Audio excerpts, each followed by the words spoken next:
Murdabad, Murdabad, Murdabad. we want justice. Justice, justice. We want justice. Justice, justice. We want justice. Justice. Justice, justice. Najating ke Raj Jindabad. Jindabad, Jindabad. We want justice. Justice. Sambedkar mati ke thogi ke bagan bonai.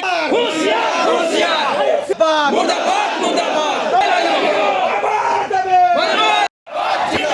Aksa long live. Long live, long live. We want justice. Justice, justice. We want justice. Justice, justice. Andar baki mein dalagiri nahi chole. না চলে, না চলে।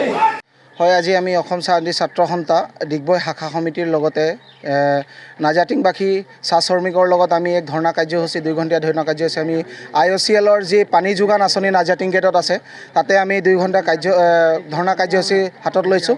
আজি আমি এই ধৰ্ণা কাৰ্যসূচী হাতত লোৱা মেইন উদ্দেশ্যটো হৈছে চাহ শ্ৰমিকৰ মাটি প্ৰায় 50 বিঘা চাহ শ্ৰমিকৰ মাটি IOCLে কিছুমান দালাল নেতাক দি মেলি আমাৰ মাটিবোৰ আত্মঘাত কৰিলে আৰু ইয়াৰ বিনিময়ত তেখেতলোকে 30-40 লাখ টকা IOCLৰ পৰা লাভ কৰিছে বুলি আমি গম পাওঁ। কিন্তু আজি পৰ্যন্ত কিন্তু এই চাহ শ্ৰমিকে কোনো ধৰণৰ সা সুবিধা লাভ কৰা নাই।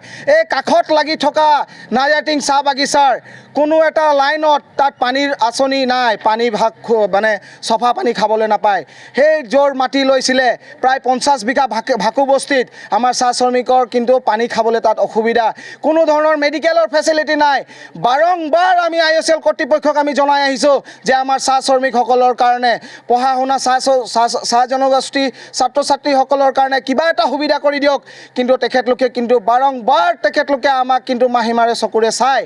গতিকে আজি আমি অসম ছাত্ৰ সন্থাৰ তৰফৰ পৰা স্পষ্ট ভাষাৰে কৈছোঁ, যদি আমাক আমাৰ সা সুবিধাবোৰ কৰি নিদিয়ে ইয়াত কিন্তু আমি IOCLৰ কিন্তু যি পানী যোগান আমি বন্ধ কৰিবলৈ মানে সাজু হৈ আছোঁ।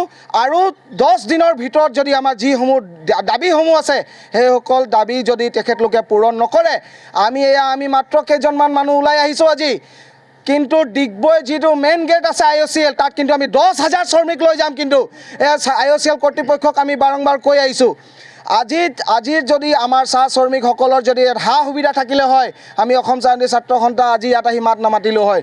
আমাৰ ইয়াত কোনো ধৰণৰ মেডিকেল ফেচিলিটি নাই, এম্বুলেঞ্চ নাই, ষ্ট্ৰীট লাইট নাই। এই IOCLে নিজৰ যি টাউনৰ এৰিয়াত তেখেতলোকে কোৱাৰ্টাৰৰ ব্যৱস্থা কৰে নিজৰ এমপ্লয়ৰ কাৰণে, আমাৰ চাহ জনগোষ্ঠীৰ ৰাইজৰ কাৰণে ছাত্ৰ ছাত্ৰীৰ কাৰণে কিন্তু তাত স্কুলত কলেজত পঢ়ি থকা ছাত্ৰ ছাত্ৰীৰ কাৰণে তাত কোনো হোষ্টেলৰ ব্যৱস্থা নাই।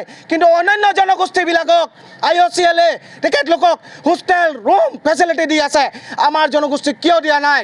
আমাৰ জনগোষ্ঠীৰ মাটি লৈ পেলাই তেখেতলোকে ইয়াত বাগান খুলিব আৰু আমাৰ জনগোষ্ঠীৰ মানুহক তেখেতলোকে এই ধৰণে মানে বেকুবা নকৰি থাকিব, এইটো কিন্তু আমি অসম ছাত্ৰ সন্থা সহ্য নকৰোঁ।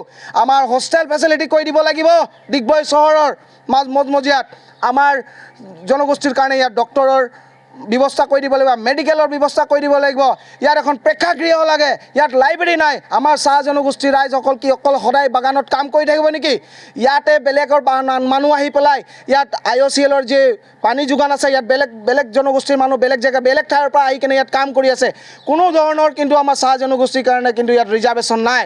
গতিকে আমি বহুত দুখ অনুভৱ কৰিছোঁ আৰু IOCLৰ কৰ্তৃপক্ষক ক'ব বিচাৰিছোঁ, কোন কেইজন মানুহ আছিলে আমাৰ চাহ জনগোষ্ঠীৰ ৰাইজক দেখাই তেখেতলোকে IOCLৰ পৰা পইচা লৈ পেলাই আমাৰ চাহ জনগোষ্ঠীৰ মাটিবিলাক তেখেতলোকে কব্জা কৰিছে। এই মাটিবোৰ অতি সোনকালে মুকলি কৰি দিব লাগিব, নহ'লে কিন্তু আমি পানী যোগান বন্ধ কৰিম, IOCL গেটো বন্ধ কৰিম, টাৰ্মিনেলো বন্ধ কৰিম, 72 আৱাৰ্ছৰ কাৰণে আমি আৰ্টচাই কিন্তু বন্ধ ঘোষণা কৰিম। গতিকে আমাৰ দাবীসমূহ মানিব লাগিব। এয়া প্ৰথম আজি আৰম্ভ হৈছে, ইয়াৰ পাছত কিন্তু ধাৰাবাহিকভাৱে আমাৰ আৰ্টচাই আন্দোলন কৰি যাব। ধন্যবাদ।